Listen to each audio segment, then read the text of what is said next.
আফ্রিকার সুদানে জাতিসংঘ শান্তিরক্ষা মিশনে দায়িত্ব পালনকালে সন্ত্রাসী ড্রোন হামলায় কুড়িগ্রামের ২ সেনা সদস্য নিহত হয়েছেন। তারা হলেন সৈনিক মোহাম্মদ মমিনুল ইসলাম ও সৈনিক শান্ত মণ্ডল। তাদের মৃত্যুর খবরে এলাকায় নেমে এসেছে শোকের ছায়া।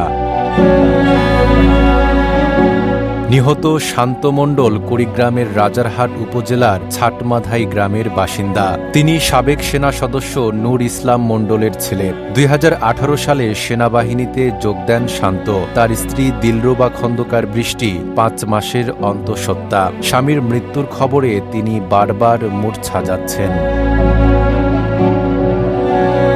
অন্যদিকে সৈনিক মমিনুল ইসলামের বাড়ি কুড়িগ্রামের উলিপুর উপজেলার উত্তর পাণ্ডুল গ্রামে। প্রায় ১৮ বছর আগে তিনি সেনাবাহিনীতে যোগ দেন। তার মা আনোয়ারা বেগম কান্না জড়িত কণ্ঠে ছেলের স্মৃতি স্মরণ করেন।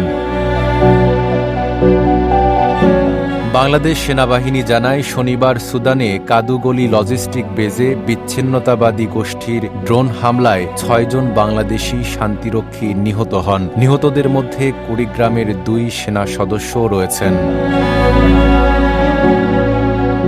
নাইম আরাবী, ঢাকা পোস্ট।